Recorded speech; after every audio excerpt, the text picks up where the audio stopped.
Bueno, finalmente ya está aprobada la reforma a la ley de hidrocarburos y sigue habiendo una cantidad de expectativas en torno a lo que va a permitir esta reforma, los alcances que puede tener y todo lo que se ha dicho discursivamente en torno a la posibilidad de reactivar, de fortalecer, de invertir en producción petrolera en nuestro país, que ha llevado incluso a algunas cámaras de comercio, como por ejemplo a la Cámara de Comercio de Lagunillas, en la costa oriental del lago, a iniciar censos para ver qué industrias tienen vinculación directa o indirecta con el sector petrolero o podrían tenerla para ir actualizando los registros sobre el potencial en las expectativas, repito, que se generan para la reactivación de algunos sectores de la economía. ¿Qué tendríamos que tener claro? ¿Qué permite, qué no permite? ¿Cuáles son los alcances de esta reforma y qué implicaciones concretas podría tener en un mediano, corto o largo plazo lo que se está planteando al país a partir de la modificación de este instrumento ilegal? Saludos. Bueno, entendamos que este cambio que acaba de sufrir la ley, es decir, la versión 2026, por llamarla así, de la Ley Orgánica de Hidrocarburos, es un cambio dramático de cómo se venía viendo el sector petrolero, por lo menos desde el punto de vista regulatorio. La anterior ley, la del 2001, que fue terminada de modificar en el 2006, que era, digamos, una de las leyes probablemente más estatistas de toda la historia venezolana de hidrocarburos.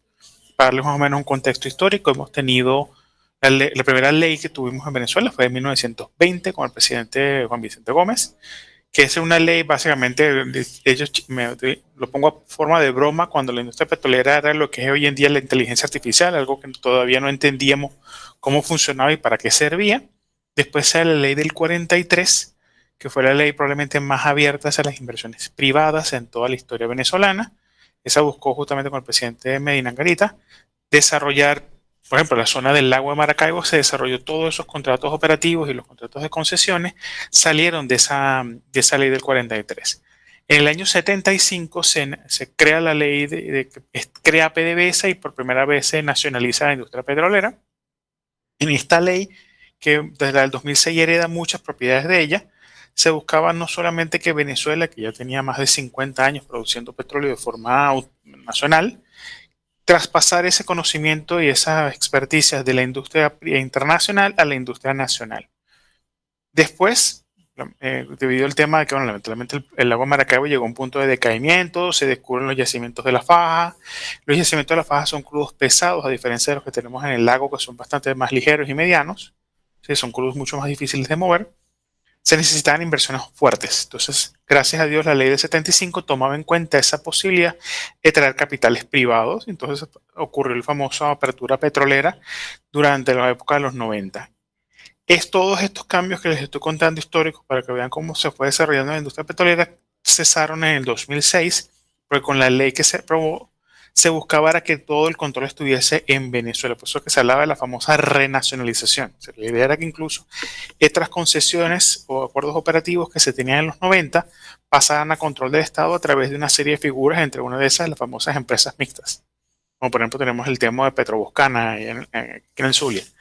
¿Qué pasa con ese tipo de proyectos? PDVSA controla el 51% de esa organización y está el socio B, digamos Chevron en este caso, está obligado a venderle el crudo a PDVSA, si el crudo que se produzca, y todas las inversiones tienen que venir por parte de aprobación de PDVSA. Si el socio B realmente es más una figura de aporte de capital y de expertise, y bueno, de comercialización.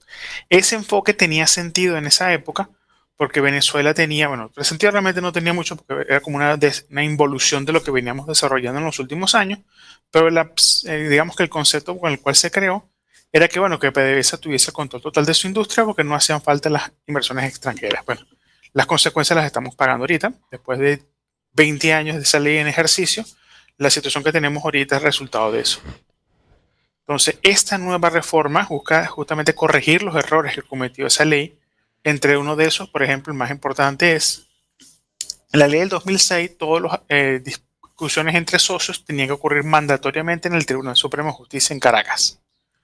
Hay un nuevo acuerdo, una nueva cláusula, un nuevo artículo que permite a las partes ponerse de acuerdo dónde se van a hacer. Entonces, por ejemplo, se pueden hacer si los socios se ponen de acuerdo en Nueva York o en Pekín o en Moscú o en La Haya, donde quiera que se pueda, en Nueva Delhi, donde quiera las partes se pueden llegar a un acuerdo. Eso es muy bueno porque empresas extranjeras pueden empezar a interesarse en hacer negocios venezolanos porque podrían llegar a un acuerdo justamente en sitios donde su legislación les permite sentirse cómodos. Por ejemplo, Estados Unidos, que lo ha puesto a través de las licencias que se han otorgado ahorita, el interés de que, bueno, si se van a hacer contratos con venezolanos en Venezuela, que los tribunales para resolución de conflictos ocurran dentro de los Estados Unidos con una legislación que ellos conocen y se sienten cómodos.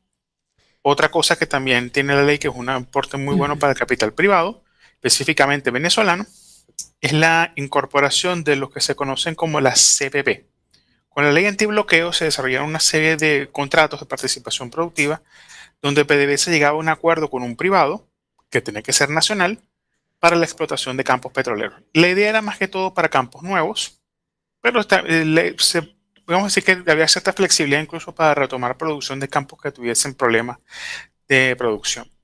Eso ya está ahora incorporado a la ley, ahora no se llaman CPP, se llaman CDPA, Compañías de Desarrollo de Producción Primaria, de actividades primarias, perdón, que es más o menos la misma figura. Lo que hace PDVSA en este caso es que arrienda, es decir, alquila, puede ser o el campo o las instalaciones que tiene disponible para que un privado haga todo el trabajo de inversión e inclusive hasta la parte de comercialización. Entonces yo como empresa o ustedes como empresa pueden agarrar y bueno, yo quiero explorar, por ejemplo, mejorar la producción de la zona sur del lago de Maracaibo, por ejemplo, de Urdaneta 1 o Urdaneta 2, los campos, se pueden poner de acuerdo con PDVSA y bueno, llegar a un acuerdo contractual y empezar la producción. Entonces no necesitarían pedirle permiso a nadie, sino ponerse de acuerdo con PDVSA y llegar a un contrato. Ni siquiera a la Asamblea Nacional solamente hay que notificarla. Otra cosa muy buena que tiene esta ley, además de estos contratos, es el tema de que ahora, por ejemplo, los impuestos son topes máximos. En la ley del 2006 se ponía la regalía en un 30%. Ahora es un máximo de 30, es decir, cualquier número entre 0 y 30 es válido. Entonces, un acuerdo que se puede llegar con el ministerio, justamente cuando el campo esté en un proceso de recuperación, vamos a hacer entonces que las regalías sean de forma progresiva, no tengan que ser unas regalías de forma fijas. Eso facilita el acuerdo consorcial para, por ejemplo, cuando hay compañías que están en campos más difíciles que otros, como para incentivar la inversión. Otra cosa que, bueno, este es un poquito más tema fiscal, se crea un impuesto único, unificado, que básicamente engloba todos esos impuestos de alcaldías, gobernaciones, impuesto a la mujer, impuesto al deporte, impuesto a la tecnología, que era un dolor de cabeza para la industria petrolera, porque cada campo era distinto, en un único impuesto también con un tope máximo de 15%. Todos estos dos impuestos, tanto regalías como este impuesto único y unificado, es contra las ventas brutas. Es decir, cada barrilito de petróleo, cuando lo vendes, esos son los porcentajes que se te estarían sacando.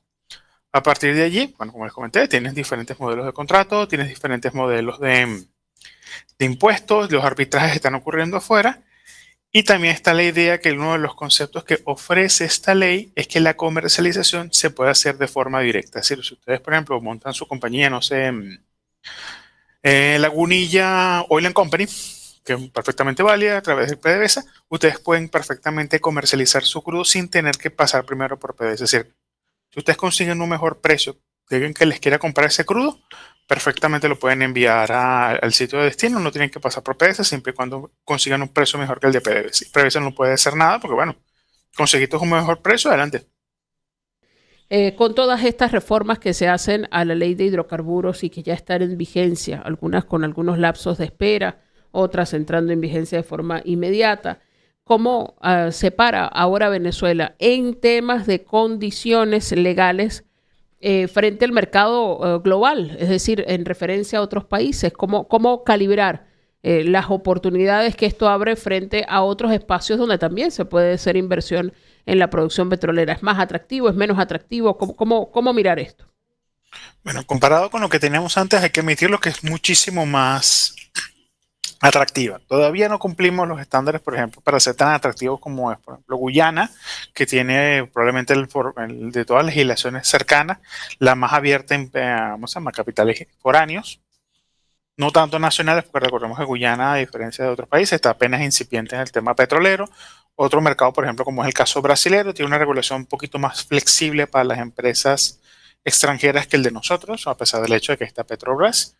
pero comparado con lo que teníamos hace apenas 40 días es muy distinto. Si realmente la situación que tiene ahorita Venezuela está muchísimo más amistosa para empresas privadas, que sean posible para obtener formas de ingresos capitales más seguros. También tenemos el tema que, a pesar del hecho de que podemos hacer arbitrajes internacionales, todavía hay un componente nacional que causa un cierto escozor entre todos estos inversionistas internacionales, no tanto para las empresas nacionales que ya estamos acostumbrados al ambiente en el que estamos movernos aquí en Venezuela, pero por una empresa, por ejemplo, en Estados Unidos, no son tan comunes. Entonces, por ejemplo, pues, todavía van a preferir mercados como México, o como, bueno, no tanto México, porque México sí está un poquito más, no mucho más avanzado que nosotros, por ponerlo como contexto.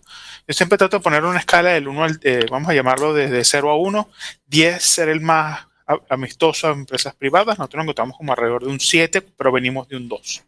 Venimos de un enfoque extraordinariamente estatista, donde todo pasaba por manos de PDVSA y del ministerio, cuál era un modelo, vamos a decirlo, tipo Medio Oriente, donde las empresas no necesitan participación de empresas foráneas, a un modelo mucho más amistoso regional, pero todavía falta unas grandes brechas por cerrar. ¿Eso es bueno para el negocio? Realmente sí, para el contexto que tiene actualmente Venezuela, que no tenemos muchos ingresos de capitales producto entre esto las sanciones, las licencias que se están colocando, que está haciendo la Casa Blanca, nos ha cortado un poco el financiamiento. También es cierto que la misma Venezuela, el tema de la socialización de la industria petrolera que fomentaba la ley del 2006, más bien lo que hizo fue, no decir destruir la industria, pero realmente las pruebas están en la calle, de pasar de 3,5 millones de barriles diarios a principios del siglo XXI, a apenas ahorita que no estamos llegando ni a los 850,000. Por ejemplo, en la zona del lago Maracaibo pasó de producir casi 750,000 barriles a principios de año, a principios de la década, desde el siglo, mejor dicho, y ahorita no estamos ni siquiera en los 200,000 barriles, cerca de los 200,000 barriles diarios. Es una caída importante por un tema de que las inversiones de capital se fueron. ¿Que estas leyes lo van a ayudar y van a aumentar? Nosotros creemos que sí. Muchas de las necesidades que tienen actualmente estas organizaciones internacionales es dónde conseguir petróleo de forma racional, es que yo pueda hacer dinero. Y en este contexto se encuentra. Por eso que a corto plazo, aprovechando el tema de las 3 escenarios que me habían pedido en el bloque anterior, sí se cree que hay una mejora importante en el sector petrolero, más que todo porque es recuperación de pozos, y por ejemplo, en el caso del lago Maracaibo es el más verídico de todos.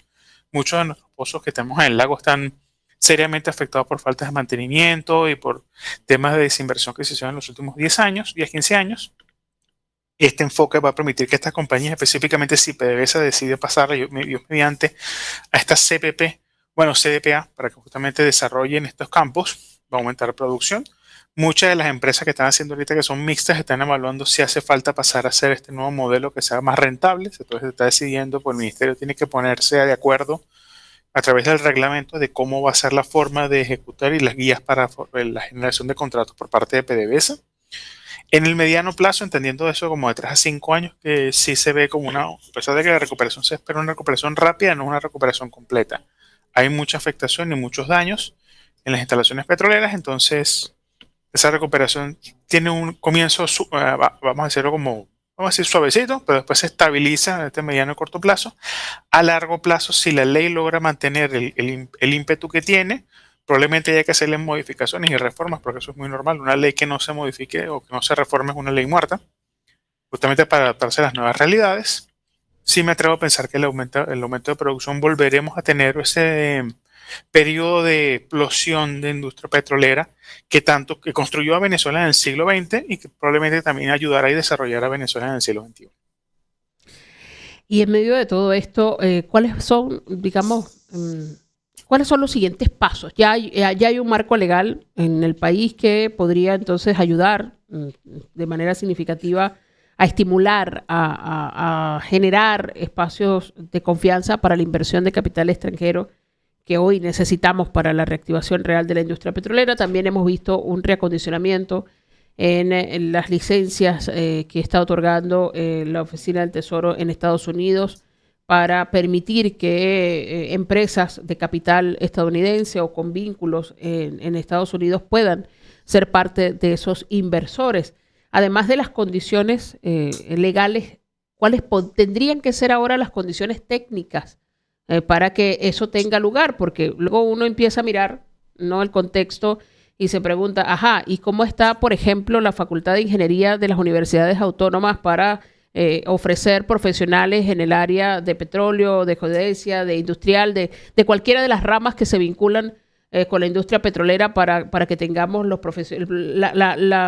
el personal capacitado que hace falta a nivel de ingeniería y a nivel de los distintos rangos que se emplean en la industria petrolera, de la ingeniería o de la administración o de la operación de maquinarias o de todas las áreas que se van derivando en los distintos espacios, por poner uno de los elementos.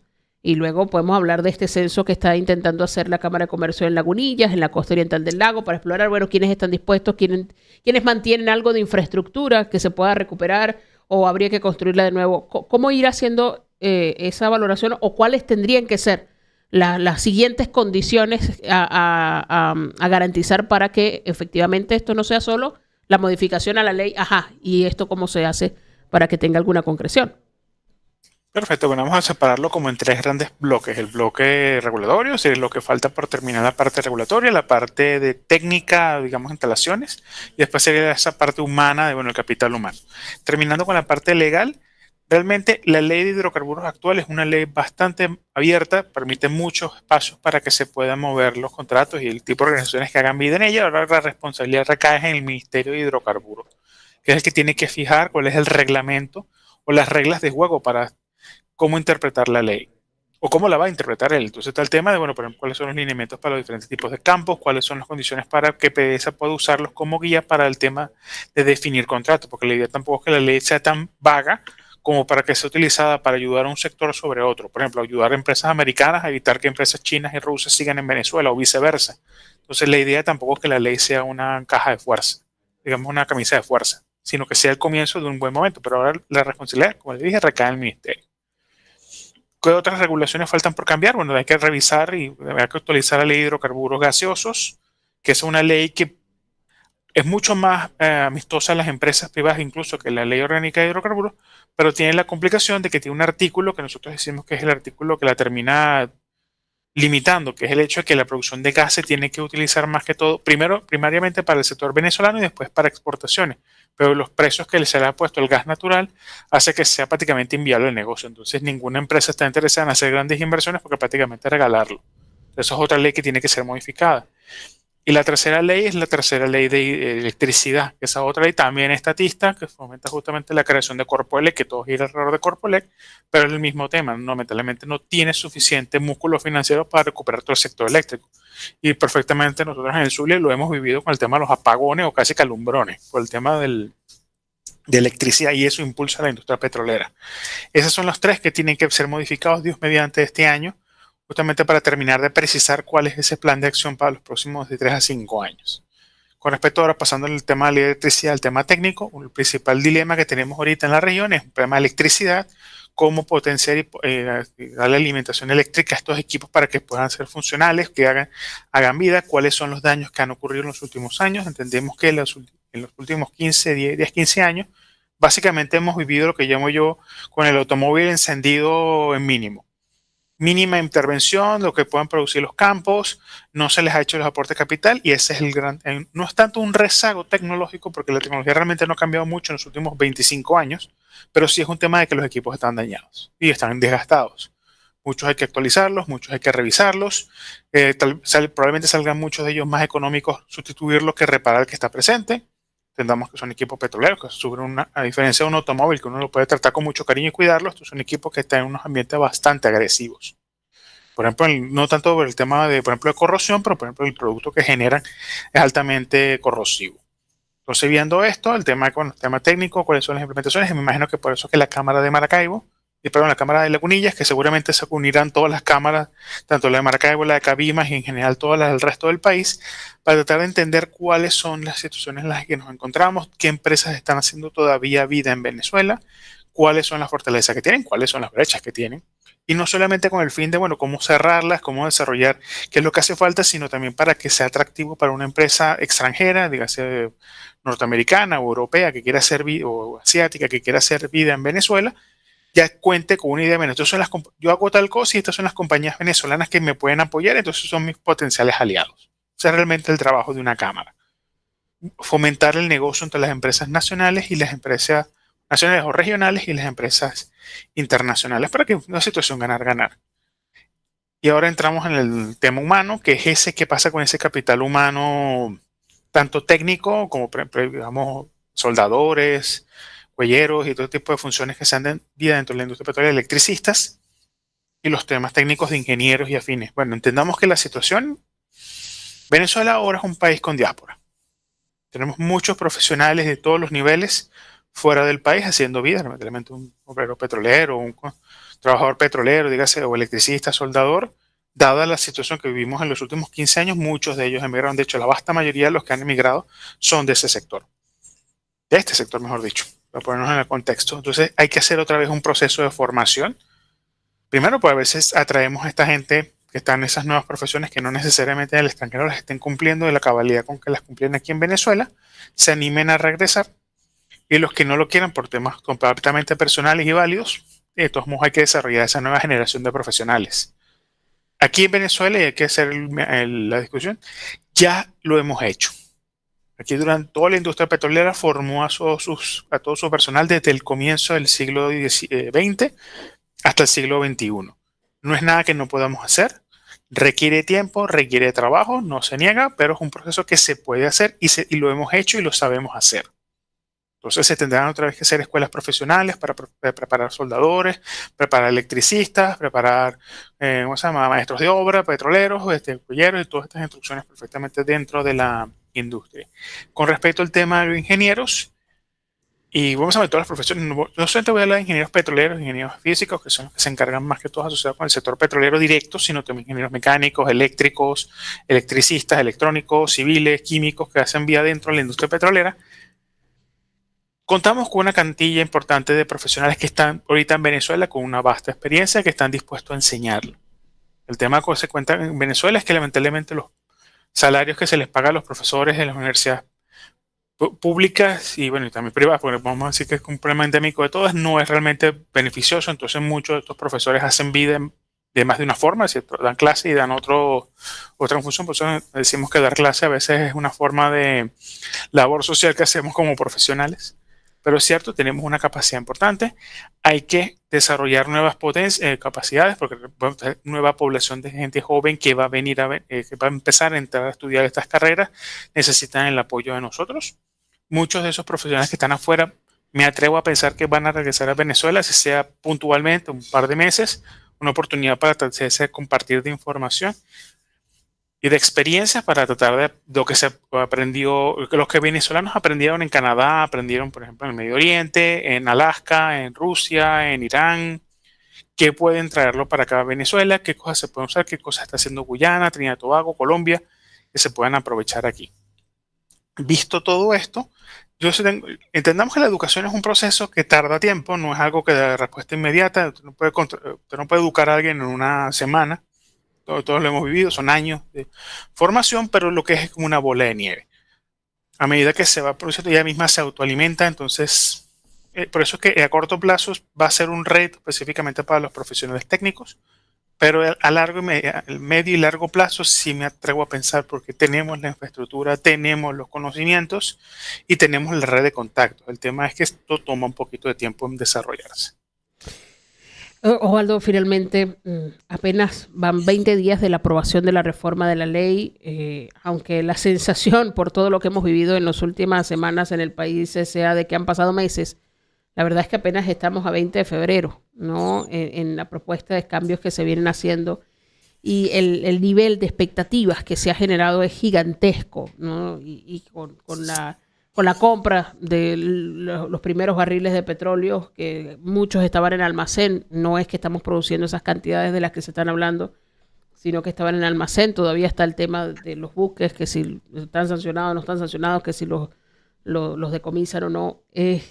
¿Cuándo podríamos empezar a sentir en la dinámica económica nacional un impacto concreto de todas estas acciones que se van tomando y los anuncios que se van haciendo en torno a la posibilidad de una reactivación de la industria petrolera? Nos quedan 2 minutos para redondear esta idea. ¿Por dónde vas viendo tú que podríamos empezar a sentir realmente que hay una recuperación y eso tiene impacto en el ingreso del Producto Interno Bruto, en las dinámicas económicas, en el desarrollo de la nación. Bueno, rápidamente, ya de por sí que tengamos este ánimo todos levantados, que todos queremos impulsar y queremos reactivar, ya es un gran cambio. Ya es la cuestión a corto plazo, rápida e instantánea. El resto de la industria sí va a tardar un poco y nos pongo por ejemplo, como pasó con la llegada de Chevron, que se empezó a sentir las mejoras, pero tardan un poco. Estamos hablando de unos 6 meses a finales de este año, estamos hablando entre julio, agosto, finales de septiembre, es que vamos a empezar a sentir ese impulso de forma sostenida. No es tanto por el tema de que, bueno, que los venezolanos son flojos, todo lo contrario, estos son grandes cambios que se están haciendo, son inversiones que se están haciendo, entonces la mejora va a sentirse especialmente comenzando con el sector petrolero. Eso después va a ir evolucionando el resto de la economía nacional, por eso es que se habla mucho que este año es un año de cambio de paradigma, nuevas relaciones. Ya incluso hay sectores como por ejemplo el inmobiliario que está respondiendo tal vez de una forma un poco acelerada, considerando que el resto de la industria no tiene la capacidad de responder a esa velocidad, pero sí me atrevo a pensar en el corto plazo, este año ya se va a empezar a sentir los grandes cambios, más hacia final. Lo que sí hay que ser preciso es que para probablemente en el 2027, a final de año, empecemos a ver como un ralentecimiento de todo este crecimiento exponencial que vamos a tener en los próximos 9 a 18 meses, más que todo porque en Estados Unidos entra en periodo electoral, que al fin y al cabo es la gran pregunta que nos viene a nosotros, si todas estas cuestiones que estamos aquí son impulsadas por la administración de la Casa Blanca o es algo más profundo y más interno dentro de los Estados Unidos y cómo responde a la Venezuela ante ese hecho. Por eso que se habla que en 18 meses estén ocurriendo elecciones probablemente, todavía no son seguras, pero ese tema de qué ocurriría en ese contexto depende mucho de cómo responda la economía venezolana y cómo responda la economía especialmente americana.